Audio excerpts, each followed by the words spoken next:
চাল দিলেই বের হচ্ছে সাদা মুসমুসে সুস্বাদু এক ধরনের খাবার। এই খাবার কানমুসরি নামে পরিচিত। গাইবান্ধার গোবিন্দগঞ্জের লিলু শেখ নিজের তৈরি মেশিনের নাম দিয়েছেন ডিজিটাল মেশিন। সেই মেশিনে চাল, তেল, মশলা ভরে দিয়ে মুহূর্তে বানিয়ে ফেলেন সুস্বাদু কানমুসরি। এই খাবার অনেকের কাছে আবার পাঁপড় নামে পরিচিত।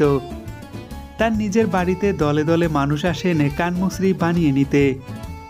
নিজের বাড়িতে ভিড় কম থাকলে লিলু শেখ চার্জার ভ্যানে মেশিন তুলে ঘুরে বেড়ান গ্রাম থেকে গ্রাম অন্তরে।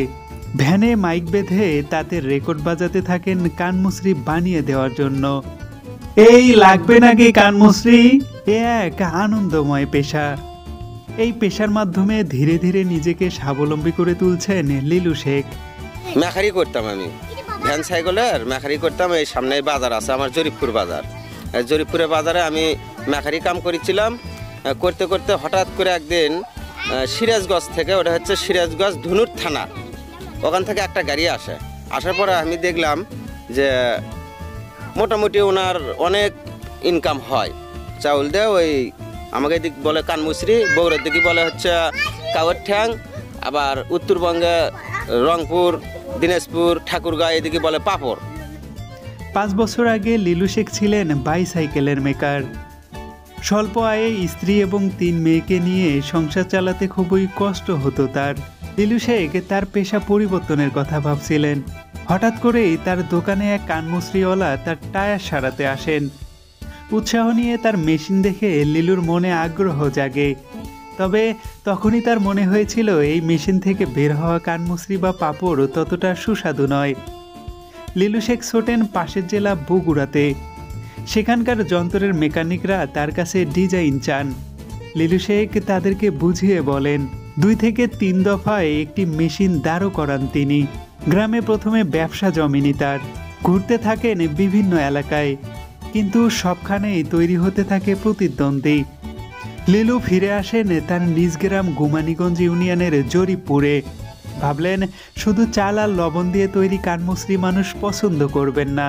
পরীক্ষামূলকভাবে মেশালেন বিট লবণ, সুটমরি, জিরা ভাজার গুঁড়ো, একটু চিনি আর তেল, সাথে দারুচিনি আর এলাচ। স্বাদে গন্ধে বিখ্যাত হয়ে উঠেছে লিলু শেখের কানমুসরি। লিলু শেখ রাতারাতি গাড়ি বাড়ি করতে পারেন নাই, তবে দিনে দিনে বেড়েছে তার ব্যবসার পরিধি। এখন দিনে প্রায় গড়ে 1.5 মণ চালের কানমুসরি তৈরি হয় তার মেশিনে। তিনি কানমুসরি বানাতে আসা মানুষদের শুধু চাহিদা মতো চাল আনতে বলেন। সুস্বাদু করার ব্যাপারটির মধ্যে কিছুটা রাগ ঢাক তো আছেই। ওটা ভালো লাগে না। আমি কিন্তু ঝালাই কাম জানি, সব ধরনের কাজই জানি। তারপরে এই ব্যবসা করতেছি কি, এই ব্যবসাটা গ্রামে যাই, যেটুকুই পাই লগর টাকা পাই, বাকি যায় না। হয়তো দেখা যাচ্ছে গ্রামের মধ্যে হয়তো 10 জন ভাঙলো, হয়তো একজন ভেঙে নিয়ে গেল, হয়তো কেউ এলো না, টাকা দিল না, কিন্তু ওটার জন্য আফসোস করি না। এখন দেখি আমি যখন গ্রামত বার হই, দেখা যাচ্ছে যে অন্য গাড়ি আসছিল, হয়তো 6 মাস আগে আসছিল, 3 মাস আগে আসছিল। শোনা আমি চিন্তা করি যে ওই গ্রামত যাওয়ার পরে চিন্তা করি যে আর আগে তো বানিয়ে দিয়ে গেছে, এগুলো তো সুস্বাদু বানিয়ে দিয়ে যায়নি, তারা তো খাবার পায়নি। অনেকে লোক আমাকে আসে কয় যে খাওয়া যায় না, গরু খাওয়াছি, ফেলে দিছি। আমি বললাম যে আপনি এক কাজ করেন, হাফ কেজি চাউল নিয়ে আসেন, নাহলে 1 কেজি চাউল নিয়ে আসেন, আগে বানিয়ে দেবো, বানিয়ে দেওয়ার পর খাবেন, খাওয়ার পরে আমাকে টাকা দিবেন, তার আগে টাকা দিবেন না।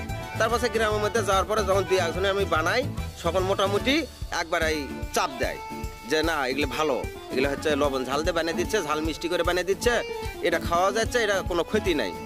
শোন মনে করেন মোটামুটি দিন গেলে আমার চাউল ধরেন 1.5 মণ, মনে করেন যে 10 ধারা 2 মণ পর্যন্ত মনে করেন যে ভাঙ্গি। সব দিনে এক হয় না, হয়তো এমন দিনে গ্রামে যাওয়ার পর একটা হয়ে পড়ে যায়, ওই গ্রামে যায় মনে করেন যে আমার ইনকাম হয়।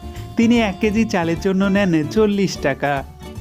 গ্রামের সাধারণ নারী পুরুষ গ্রামীণ জনপদের ঐতিহ্যবাহী কানমুসরিতে এখন মুগ্ধ হয়েছেন। তারাও চান লিলু তার বানানো মেশিনটিকে আরও উন্নত করুক, এতে তাদের এলাকাও বিখ্যাত হয়ে উঠবে। অন্যদিকে তার পরিবারও অনেক ভালোভাবে চলতে পারবে।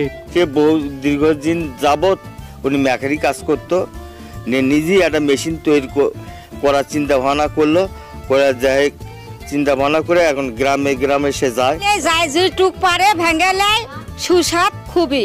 যান্ত্রিক কাজকর্ম লিলু শেখ ভালোই বোঝেন। লিলু শেখ কোনো দিন সবচেয়ে কম আয় করেন 700 থেকে 800 টাকা। তার প্রতিদিন স্বাভাবিক আয় অন্তত ১৫০০ টাকা। লিলু শেখ তাতে অনেক খুশি। তিনি ভাবেন তার ডিজিটাল মেশিন দিয়ে মানুষকে ভালো খাবার উপহার তো দিতে পেরেছেন।